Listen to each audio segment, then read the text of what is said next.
Hello dear student, welcome in the class of biology. Today we are discussing about class 9 chapter number 14 natural resources. In preview video we are discussing about air, okay, natural resources. Now today's lecture we are discussing about air pollution.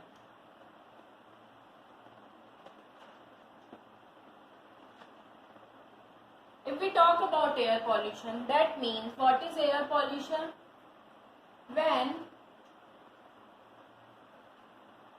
there is change in the state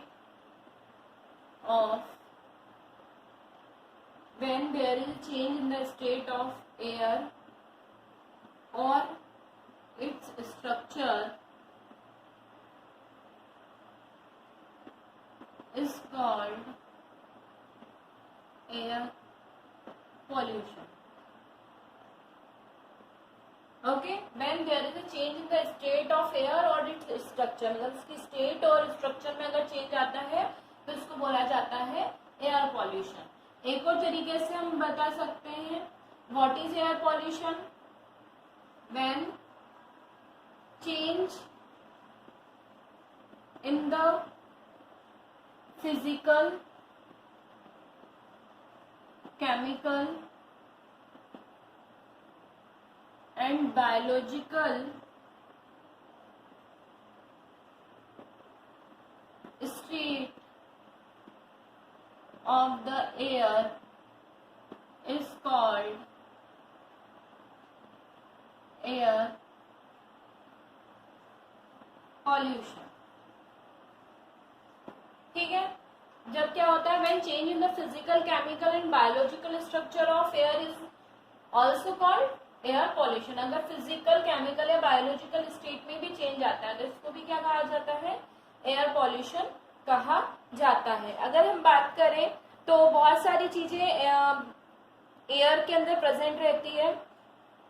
water, different type of particle, vapours, moisture, ये सब है ना, इन सब से मिलके air का construction होता है. तो ये जो होते हैं ये क्या होते हैं, अगर एयर पॉल्यूशन होता है तो वो कहीं ना कहीं प्लांट और एनिमल दोनों की लाइफ के ऊपर क्या करते हैं? एडवर्स इफेक्ट डालने का काम करते हैं. अगर हम टाइप की बात करते हैं, एयर पॉल्यूशन के मेन दो टाइप होते हैं, एक नेचुरल और एक होता है ह्यूमन मेड. तो अगर हम बात करते हैं नेचुरल की, तो नेचुरल कैसे होता है और ह्यूमन मेड पॉल्यूशन कैसे होता है, इसके बारे में हम डिस्कस करेंगे. सबसे पहले हम देखेंगे नेचुरल पॉल्यूशन, मतलब किसके कारण होगा? नेचर के थ्रू देखने को मिलेगा, that is called natural pollution. और सेकंड वन जो है वो है human made pollution.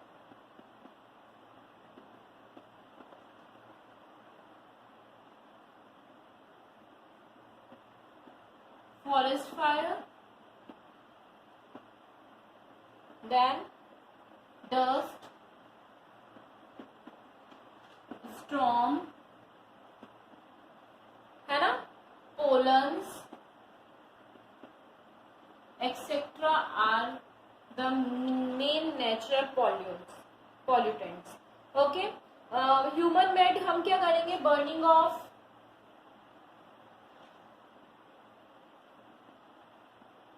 fossil fuel, right, burning of fossil fuel. इसके अलावा अगर हम बात करें तो और क्या चीजें हो सकती है? Vehicles, right. इसके अलावा अगर हम बात करें तो थर्मो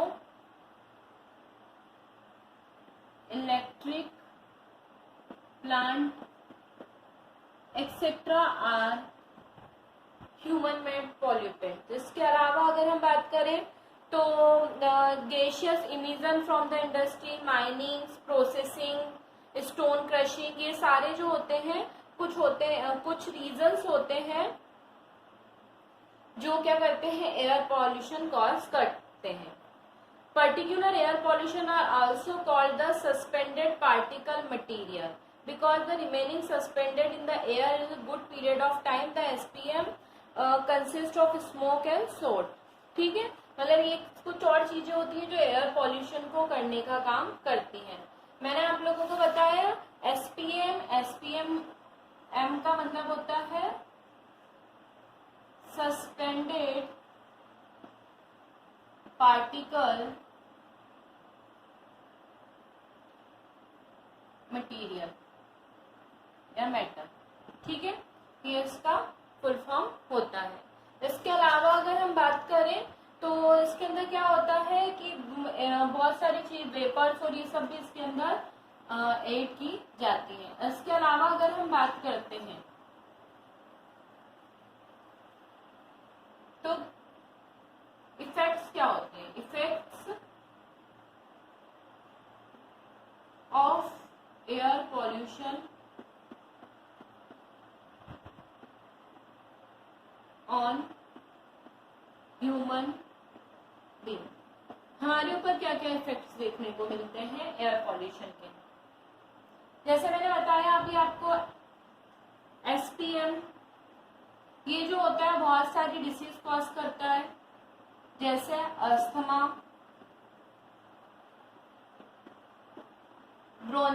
ब्रोंचिटिस, है ना, एलर्जिक, कोल्ड. ये सारी कुछ प्रॉब्लम्स को कॉज करने का काम करता है ह्यूमन बॉडी में. ये सारी कुछ इफेक्ट कॉज करने का काम करता है एयर पॉल्यूशन. इसके अलावा ये जो पॉल्यूटेंट गैस होती हैं ये क्या करती हैं, इरिटेट करती हैं. Irritation in eyes, throat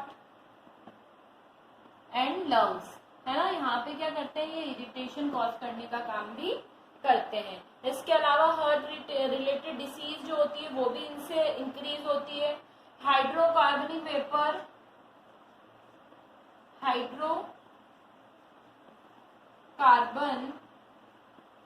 vapours not only damaged the internal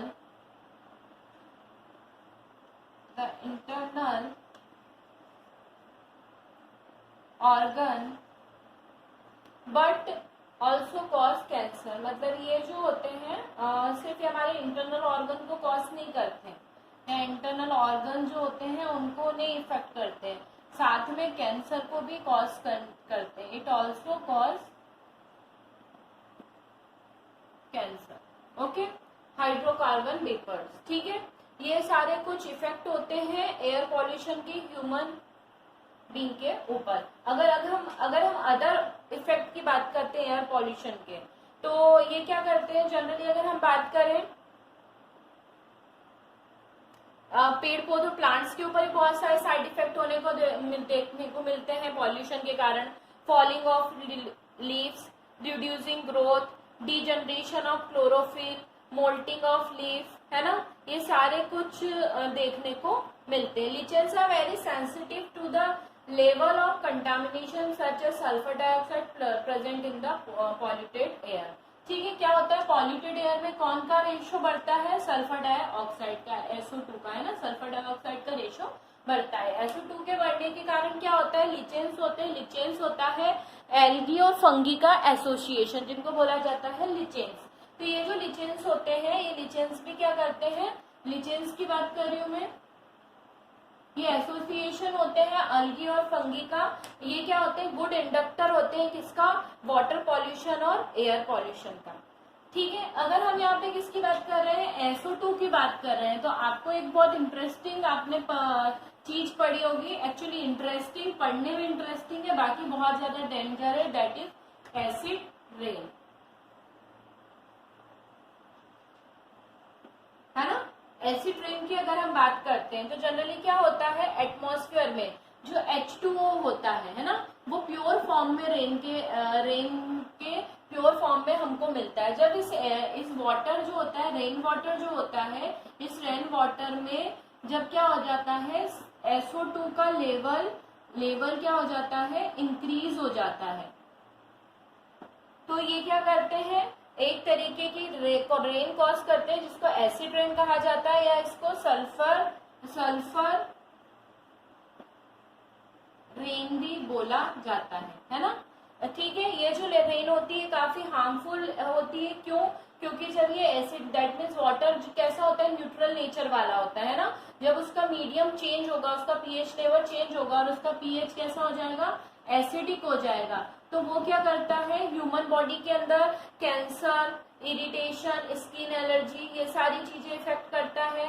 इसके अलावा जो नॉन लिविंग चीजें होती हैं उनको भी कॉज करता है। जैसे ताजमहल धीरे धीरे काला पड़ता जा रहा है, किसके कारण, एसिड रेन के कारण, है ना। इसी तरीके से बहुत सारी जो ओल्ड बिल्डिंग्स है उनके जो स्टोन है, स्टोन ब्रोक करने का काम करता है ना। ग्लोबल वार्मिंग कॉज कर रहा है, ग्रीन हाउस इफेक्ट, ये सारी चीजें क्या होती है, एयर के कारण देखने को मिलती है ना। तो ये क्या होता है, काफी हार्मफुल होता है, कौन, एयर पॉल्यूशन।